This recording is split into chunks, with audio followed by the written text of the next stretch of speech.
Halo pemirsa, apa kabar? Dimanapun Anda berada, dari Sabang sampai Merauke, dari Miangas sampai Pulau Rote. Senang sekali rasanya kita bisa kembali berjumpa dalam program kesayangan Anda, Doncast, bersama saya, Doni The Kaiser. Dan saya, Don Bosco Selamun. Oke, dan kita juga Bang Don pengen mengucapkan terima kasih, karena selama ini banyak dukungan dari penonton kita, Ya. baik yang menyaksikan melalui layar Nusantara TV, ataupun yang menonton melalui tayangan YouTube di channel Nusantara TV Official. Makin banyak yang nonton ya. Makin banyak yang nonton, Makin banyak kritik. makin banyak kritik juga, tapi komen boleh. Ya, silakan tuliskan komen Anda di kolom komentar yang ada di channel YouTube kami. Dan kali ini tentu kami akan mengundang partisipasi Anda juga untuk mari sama-sama kita diskusikan. Karena kita akan membahas tentang sebuah tema yang menyangkut dengan hajat hidup orang banyak. Kebijakan yang diambil oleh pemerintah Bang Don ini menyangkut kebijakan publik. Ini soal penghematan. Penghematan. Apakah juga pemangkasan anggaran? Nah, atau Apakah refocusing, ya, reposisi. Tetapi ini menjadi wacana publik. Betul, karena kita bagian dari publik, kita wajib ya mengulas soal ini. Ada yang kemudian ini jadi heboh, begitu. Walaupun kalau saya secara substantif, upaya penghematan dan refocusing untuk hal-hal yang penting itu adalah sebuah keniscayaan. Ya, saya mengibaratkan kalau di rumah gitu kan, kita biasanya menghabiskan listrik, bayar listrik jutaan, ya mungkin daripada menghabiskan bayar listrik jutaan ya kita pakai secara hemat bijaksana listrik itu, biar nanti bayarnya tidak sampai jutaan, kita bisa alihkan untuk meningkatkan kualitas keluarga. Nah, Dan yang kita undang adalah seorang ahli kebijakan publik. Ini paham betul yang ini. juga mantan Menteri Kepala Perencanaan Pembangunan Nasional dan Kepala Bappenas tahun 2014-2015, dan beliau ini sudah malang melintang di beberapa sektor, misalnya di Angkasa Pura, ya, kemudian ke Bank BRI, dan juga terakhir di Bank Mandiri. Saya mengenalnya sejak mahasiswa. Sejak mahasiswa.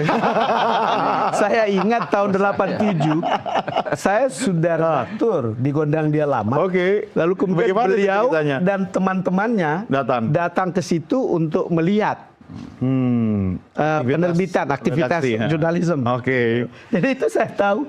Dan kemudian belakangan tulisan-tulisannya saya malah yang baca untuk kemudian dimuat di media Indonesia. Oke. Dan tulisan tentang yang beliau tulis itu adalah soal-soal kebijakan publik. Ya. Sejak mahasiswa tampak memang sangat tajam. Jadi saya tidak heran kalau belakangan kalau sorotan terhadap kebijakan-kebijakan publik itu kalau dari beliau saya anggap itu objek. Ya, makanya sangat tepat kita undang dalam meja bundar kita Andrinov Caniago. Pak Andrinov, apa kabar? Kabar baik, Bang Don dan Bung Don. Dua Don gimana? Long time no see. Lamo tak basuo, ya kan? Betul tuh tadi yang disampaikan oleh Bang Don itu. Jadi tahun berapa itu, Pak? Tahun 88. 87, 88. Mahasiswa UI. Saya masih SD itu. Tapi jangan dibuka rahasia minta honor.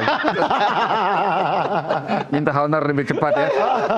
Ya, karena beliau mahasiswa tapi kemudian dia dapat honor itu lumayan. Menulis ya? Iya, dari menulis. Iya, iya. Nah, kali ini bukan menulis, tapi kita ingin meminta pandangan Pak Andrinov, masukan terkait dengan yang kita sampaikan di awal tadi ya. Kalau Pak Andrinov lihat, yang sekarang terjadi itu apakah pemangkasan anggaran atau penghematan ataukah refocusing?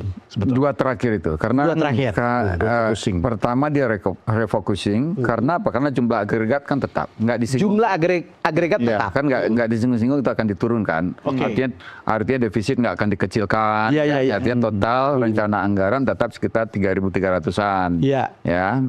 Nah, kemudian ya disampaikan niat untuk melakukan penghematan. Betul. Penghematan ini kalau begitu kita artikan ya mendukung refocusing sama untuk lebih efisien mencegah pemborosan kan itu. Nah, inilah yang harus dinampak turun sampai ke bawah ke kebijakan yang lebih operasional. Nah, masalahnya sekarang ini di wacana publik ya yang bikin keresahan. Di mana nih sinkron antara niat itu dengan rencana kebijakan operasionalnya. Ketika muncul, wah ini mengeluh, ini kaget, ini. Iya, ada keluhan, ada kekagetan, ada keresahan. Sekarang pertanyaan berikutnya, sekarang kita tahu bahwa ini adalah penghematan, pemangkasan dan refocusing. kan kalau kita lihat ini kan pemerintah membutuhkan anggaran 306 triliun. Kan kira-kira begitu kan? 250-nya dia akan hemat itu dari beberapa anggaran di pemerintah pusat. Ya. 50 triliunnya dia akan hemat dari anggaran dialokasikan ke daerah. Ya. Artinya kalau lihat seperti ini, dalam pandangan Pak Andrinov, kan ini untuk makan apa namanya, makan bergizi gratis. Ya. Nah, seberapa visible-nya sebetulnya pemotongan seperti itu, refocusing seperti itu? Semua harus dilihat konsekuensinya juga. Oke. Ya. Kan harus dilihat dengan tujuan-tujuan lain ini dalam satu rangkaian ya. Misalnya kita ingin pemerintahan ini juga mengejar target pertumbuhan ekonomi. Betul. Pertumbuhan ekonomi artinya harus mendorong produktivitas. Betul. Produktivitas ya, walaupun fungsi atau porsi dari belanja pemerintah itu hanya 9% dari total itu dalam GDP untuk menggerakkan itu, tetapi nilainya sebetulnya nggak persis setara misalnya dengan investasi yang sekitar 30% ya, atau konsumsi 54%. Belanja pemerintah ini punya nilai efektivitas yang lebih tinggi untuk menggerakkan pertumbuhan. Nah, dari mana? Dari pilihan-pilihan belanjanya. Maka relevansinya adalah kalau penghematan ini, refocusing ini adalah untuk mendorong produktivitas, itu satu udah betul. Ya. Kalau tujuannya untuk mencegah pemborosan sehingga pengambilan dari hasil pemborosan digunakan untuk produktivitas, itu udah betul. Nah, kemudian tujuan negara atau fungsi pemerintah memang untuk pelayanan publik meningkatkan. Dan kalau itu meningkatkan kualitas pelayanan, itu sudah betul. Ya. Maka ukuran-ukurannya untuk melihat apakah ini tepat, ya. Apakah dia mengganggu produktivitas atau tidak? Berbenturan dengan target pencapaian produktivitas atau tidak? Kemudian apakah memang mendukung penghematan yang mendukung produktivitas dan kemudian meningkatkan kualitas pelayanan atau tidak gitu? Nah, prioritas ya itu tentu jadi dasar dari refocusing itu. Ya. Nah, kadang-kadang di dalam satu pemerintahan itu prioritasnya tidak hanya menyusun sektor mana nomor 1, nomor 2, tapi di sektor itu ada yang ingin lebih besar lagi. Nah, kayaknya pemerintahan Pak Prabowo kan ke SDM, turunannya adalah pendidikan, kesehatan, ya, dan kemudian makanan bergizi kan begitu ya. Betul. Kemudian yang lain ya tetap energi ya.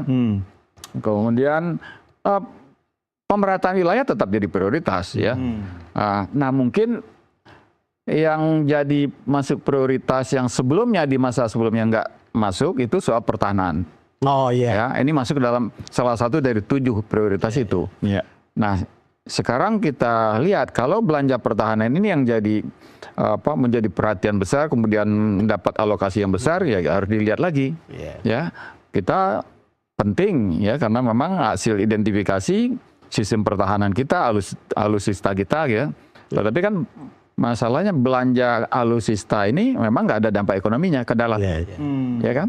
Beda dengan kita belanja untuk jalan, bikin jembatan, dermaga, dan irigasi gitu. Itu dia punya efek. Sejak dikerjakan, sejak digelontor pun dia langsung efek langsung ya. Ya, karena membuat orang bekerja.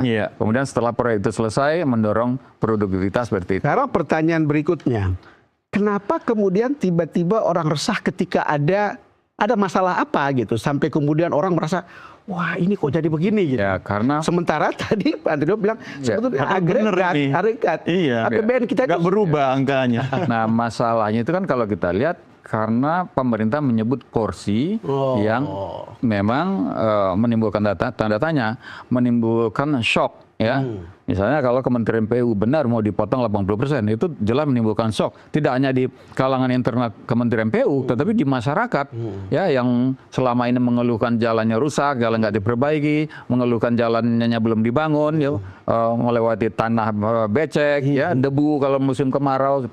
Nah, jadi penetapan mengumumkan porsi yang menimbulkan shock ini yang perlu Tapi kan itu kan belum resmi kan. Nah, Jadi itu kita harapkan statement yang ada di harapkan luar. begitu. Kan? Tapi masalahnya beberapa pejabat setingkat menteri dan setingkat eselon 1 atau itu sudah mengkonfirmasi. Ini ada masalah koordinasi. Dan komunikasi. Padahal DPR sendiri itu masih punya hak untuk mempertanyakan atau mengoreksi gitu. Nah ini udah mendahului gitu. Nah, Tapi ini kalau Pak Adrinov tadi katakan sebenarnya pemerintah sudah di jalan yang benar, artinya mungkin komunikasi publiknya yang masih kurang tajam begitu ya? komunikasi dan koordinasi internal satu hal ya. Ya. Tetapi menurut saya juga dalam perencanaan pembangunannya kayaknya ada persoalan teknokratis yang masih lemah. Mestinya wacana itu nggak keluar. Juga penetapan refocusing itu ya itu harus lebih clear dan rasional ya, terukur. Mungkin karena menteri-menterinya masih belajar atau belajar jadi menteri. Nah, perlu waktu. Ya, satu hal itu bisa juga masih mikir-mikir ini bisa disampaikan apa enggak. Enggak, tapi kan begini ya, ketika kita bicara ini, kemudian kan ada surat ke DPR untuk menghentikan sementara pembahasan yang begini. Karena pembahasan di DPR kan terbuka, Ya. lalu kemudian menimbulkan reaksi seperti ini di publik. Jadi isunya kemudian dipelintir kiri kanan, ya paling tidak memang menimbulkan pertanyaan-pertanyaan kan. Itu tadi yang kita bilang, ada masalah miskomunikasi, ada orang yang mendisrupsi dan lain-lain yang kemudian, oh kok begini gitu. Yang terakhir itu juga satu persoalan juga ya. Karena namanya proses anggaran publik kan harus bersama DPR. Iya. Tapi begitu ada pesan atau tanda-tanda DPR diminta menghentikan atau itu pun mungkin antara kesepakatan di antara partai-partai yang mendukung pemerintah itu juga menjadi pertanyaan. Harusnya perubahan seperti apapun ya dibikin transparan. Masyarakat harus berhak tahu dan pasti masyarakat akan dukung. Kalau itu jadi mungkin miskomunikasi bisa dikurangi begitu. Gini, prioritas itu adalah hak politik dari pemerintahan terpilih. Betul. Itu satu. Tetapi penetapan dan penjabaran prioritas itu harus tetap melalui proses teknokratis. Maka janji-janji ketika pemilu yang berlebihan itu bisa dirasionalisasi dulu lewat pengkajian, hilang segala macam. Nah, muncullah hasil akhir ini kebijakan yang kita buat. Jadi akuntabel walaupun nanti ada yang mempelintir dulu kan janji begini, nggak apa-apa, nggak usah pikirin gitu. Yang penting prosesnya sudah dijalankan. Ketika pemerintah ini dilantik, langsung suruh nyiapin RPJMN, nyiapin RKP untuk tahun ini ya. Nah, kalau prosesnya itu udah benar, kemudian hasilnya agak berubah dengan APD-nya, nggak masalah. Nggak masalah. Tinggal masyarakat harus dididik bahwa inilah proses yang benar. Iya. Nah, kalau di DPR diminta untuk menghentikan dulu sementara pembicaraan soal ini, di sini juga begitu, Pak. Kita hentikan dulu di segmen ini untuk kita lanjutkan di segmen berikutnya. Karena itu pemirsa, jangan kemana-mana. Doncast segera kembali sesaat lagi.